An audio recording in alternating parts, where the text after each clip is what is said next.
So the OnePlus 13 has finally made it to the UK, and already it's my favourite new phone of 2025. And yes, we are very early in 2025, it's only about the second phone to launch. In fact, I can still feel the last lingering remnants of my Christmas hangover. But that doesn't matter, the OnePlus 13 is still very much the Mutt's nuts. I've had my SIM slipped inside the OnePlus 13 for a couple of weeks now, using it as my full-time phone, so here's my in-depth review. And for plenty more of the latest and greatest tech in 2025, please do poke subscribe and ding that notifications bell. Cheers! Now, probably won't be massively shocked to hear the OnePlus 13 is a proper, massive 6.8-inch finger f***er, just like the old OnePlus 12. One-handed use is possible, if not exactly cozy. You've got the usual one-handed mode built into Android, and that Judson camera bump works pretty well as a convenient finger shelf. Of course, the first time you clap eyes on the OnePlus 13, there is a serious sense of deja vu, as it basically looks identical to all the other flagships I've recently tested. So like those Oppos and Vivos, you've got a quad curved display, mostly flat with a weeny bit of curvature on all four sides. And of course, supremely skinny bezels, so the front end is pretty much all screen. Apparently, the display features a crystal guard coating, but then OnePlus has also slapped a screen protector on top of there, so it's a double hard bastard. And then around back, you've got a bit of matte glass action, and thankfully this hasn't scratched up or scuffed at all these past couple of weeks. And that's despite your Uncle Spurt cramming the OnePlus 13 in the same pocket as one or two other blowers for the obligatory camera comparison shenanigans.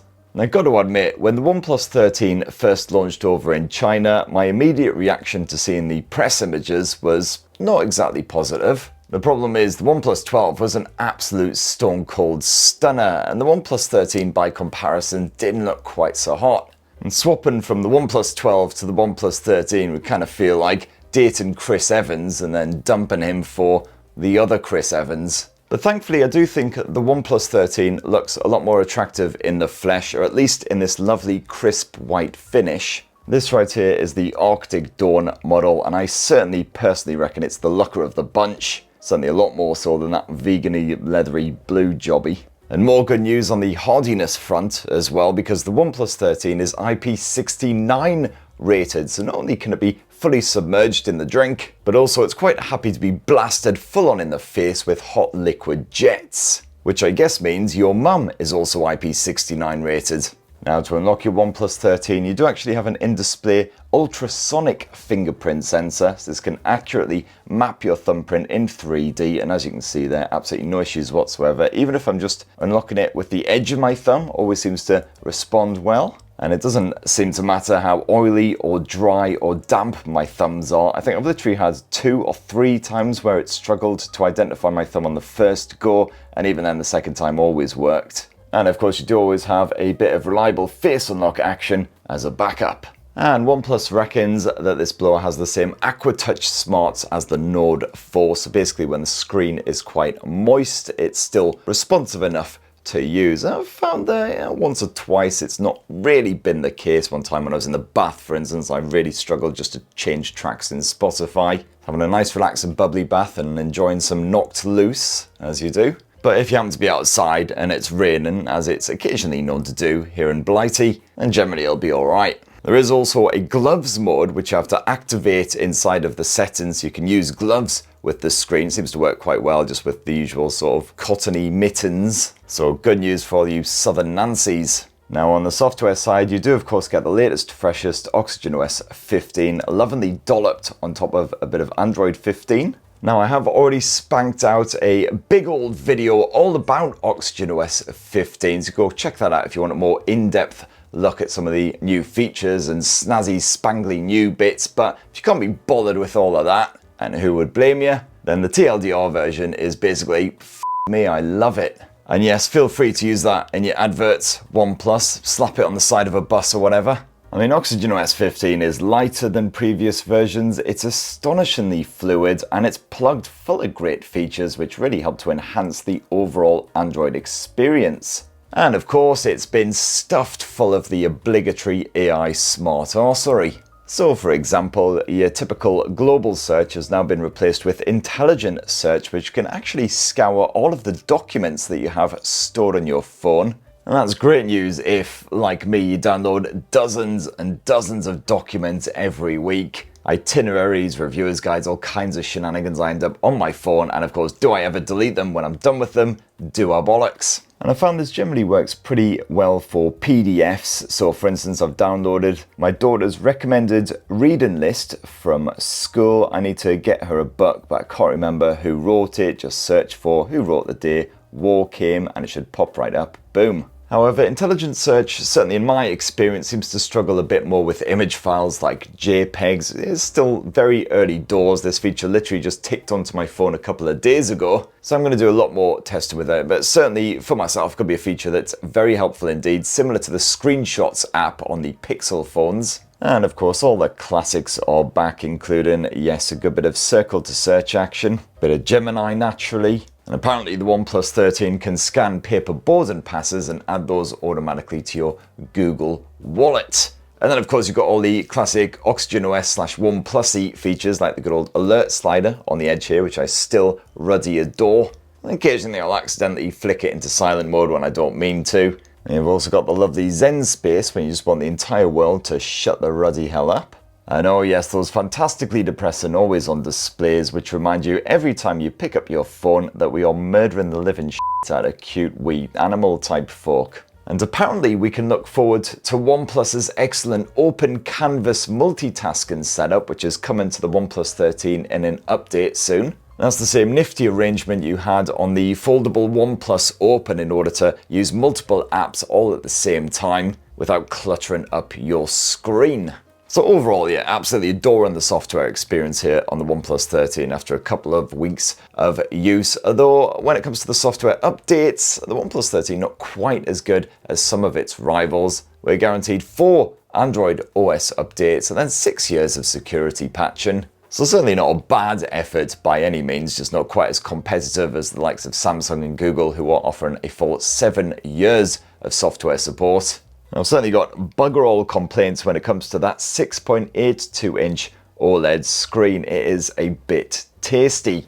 Visuals absolutely pin sharp with a 3168 by 1440 pixel resolution. You've got full Dolby Vision and HDR10 Plus support on here. I found that the screen was bright enough to comfortably use outdoors, if not quite as bright and anti-reflective as some of the competition. And it's also very easy on the eyes in low light as well, complete with 2160Hz PWM dimming to prevent flickering if you're a bit sensitive to OLED panels. The refresh rate scales from 1 to 120Hz, and in a move that could absolutely be classed as top-notch clever bollocks, this screen can apparently display images at different refresh rates in separate areas simultaneously. So for instance, say you're enjoying a lovely video up in the top bit of that screen while browsing the web down here in the bottom bit. Well, the video section could be constantly refreshing at, say, 30 frames per second, while the web bit actually varies depending on whether you're scrolling about the place or whether it's completely static. Of course, there's no way of actually telling if this is working or not. Indeed, OnePlus may have just made up this entire thing just to sound like proper smartasses. And as for the stereo speaker setup, well, it's absolutely fine. It's certainly loud enough again so you can hear what's going on in your YouTube video, your bit of Netflix or whatever if you are banging away in a kitchen or whatever. But I certainly never use it for music. It's just that little bit too tinny and distorted when you max out that volume.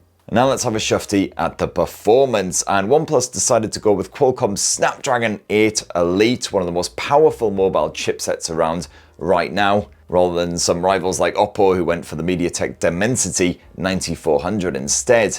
And the Snapdragon 8 Elite basically says big jobbies to efficiency cores, and instead it goes all in with 64-bit prime and performance cores. And the result is pretty bloody good. My review model also had 16 gigs of RAM stuffed inside, and I wasn't at all surprised to see it absolutely piss its way through games like Wuthering Waves. Only one time have I noticed a dip in that frame rate, and that's with hours and hours of frantically mashing the screen to try and make things dead before they make me dead. Otherwise it stays nice and solid at 60 frames per second. And the good news is, even after well over an hour of gaming, the OnePlus 13 was only slightly warm up top. I didn't see any kind of throttling whatsoever. And naturally, same goes for the everyday performance, just slick, smooth, fluid, absolutely no issues at all. And fans of Wuthering Waves, Genshin, PUBG, etc. will delight at the excellent OxygenOS gaming mode. This packs all the main features you'd hope to find, although the likes of super resolution, etc. are only compatible with a handful of titles, and Wuthering Waves gets absolutely no love at all there. And no complaints with the connectivity either, generally dependable. The only time I really struggled for signal was in areas which are notoriously CAC. But what about the battery life? Well, you've got a whopping great huge 6000 mAh silicon carbon battery crammed in here, or rather two separate 3000 mAh batteries. And it seems like all the big flagships will be packing that sort of capacity in 2025, which is great to see. And as a result, the battery life here absolutely bloody lovely. Even on the longest of days with plenty of camera action, a little bit of gaming, bit of video streaming, plenty of Skype and all that good stuff, I never flopped under the duvet with less than 25% power remaining. And if you're up to more basic shenanigans, you'll comfortably get a full weekend out of a single charge. Speaking of charging, you've got 100 watt wired charging, so even though that battery is an absolute whopper, it won't take all friggin' day to fill up. You've also got 50 watt wireless charging support. I had absolutely no issues with that. And as with Oppo, you can also hoy more cash at OnePlus for this here magnetic AirVook charger with a built-in fan and a thermoelectric cooler. Good news if you want to charge up this phone and keep gaming for hours and hours. But of course, if you want this charger to actually stick on the back end, you will need the magnetic case, because otherwise it'll just slowly slide off. And hey, let's finish this lovely OnePlus 13 review with a squint at the camera tech. And what you got slapped on that back end is a triple 50 meg setup. The primary shooter uses Sony's LYT 808 sensor with optical image stabilization. Alternatively, you've got a Samsung GN5 ultra-wide shooter and a telephoto snapper with 3x optical zoom and 70mm equivalent focal length. And that is again using a Sony LYT sensor, this time the 600. And as that honking great H branding on the phone's arse kind of gives away, OnePlus has once again partnered with Hasselblad to fine-tune your photos. And you may have noticed there's bugger all dedicated camera button action on the edge of the OnePlus 13, unlike the Oppo Find X8 Pro. And not forgetting, of course, that overpriced iPhone shite. And I, for one, am not at all the least bit upset that there's no dedicated camera button here, because it's always awkwardly positioned and frankly a pain in the arse to use, to the point where I just use the on-screen shutter button anyway. Now I've got to say, the photo quality has been excellent overall these past couple of weeks. HDR scenarios are seemingly a cakewalk when using the main 50 meg shooter on the OnePlus 13. Saturation seems pretty rare, and detail levels remain impressive even in the evenings, while colours tend to lean more towards realistic rather than an iPhone-esque richness. Now, of course, a lot of phones, including flagship phones, do tend to stumble a bit when it comes to your action shots. Any kind of extreme motion does tend to throw them off and result in blur. There's only a few really good blowers out there that can handle it excellently, the likes of the Huawei Pura 70 Ultra. But the OnePlus 13 also does really well by capturing short and long exposure images and combining them to produce a sharp, blur-free pic with next to zero noise and grain. And yes, you've also got full burst shot support, which admittedly isn't as quick as something like a Sony Xperia 1, but those dual exposure smarts once again ensure crispy, blur-free results, as long as you're not snapping away in softer light and your subjects aren't deliberately squirming about like they've got a particularly bad dose of the crabs. So overall, OnePlus 13 is pretty bloody solid if you just want to shoot cats or kids who can't stay still for more than half a bloody second, although it does still falter for those even and drunken shenanigans. And the OnePlus 13 is an absolute banger for your portrait snaps, especially when you swap to the telephoto lens. You can expect sharp results with a fully customizable and eye-pleasing bokeh style finish, plus pretty natural looking skin tones. The ultra-wide is a good alternative for stuff like this, and it boasts an autofocus too, so you can shoot tiny things close up if you're into all of that. As for the telephoto shooter, well, this doesn't cope as well with strong contrast as the main lens, but it does work better than I expected at night. You'll notice some obvious sharpening shenanigans once you crop in beyond the 10x zoom level, especially if you're shooting people or anything organic. But overall, it is dependable, if not as good as the zoom lens on Vivo's X200 Pro, for instance. And when it comes to shooting video, it's the same story as other recent flagships from Oppo and Vivo. You can capture 4K resolution video at up to 60 frames per second with Dolby Vision switched on. And overall, I was more than happy with the visuals and the audio pickup as well. Nice crispy results, and the visuals didn't falter too much in low light scenarios either. Although I did notice that the OnePlus 13 started to heat up after about 5 to 6 minutes of shooting 4K 60 frames per second video, to the point where the screen brightness automatically dropped, etc. And just like with the rear cameras, you can once again shoot a bit of 4K 60 frames per second footage with HDR Smarts switched on using that selfie cam. It's a 32 meg shooter using Sony's IMX615 sensor. The audio pickup is fantastic, nice and crisp and clear, as you can hear there. The stabilization is excellent as well, so you can happily walk and shoot at the same time. And oh yes, you've got the obligatory AI editing tools as well. Just tap edit and then give AI editor a wee poke, and you've got the likes of AI eraser, so you can get rid of any pesky people in the background. Generally, gotta say, works really bloody well. Poof, nice empty bar even at Christmas time, love it. You've also got the AI unblur tool, which sadly is pretty cack like all of the other unblur tools I've ever used. If anything, just makes everything look a little bit softer.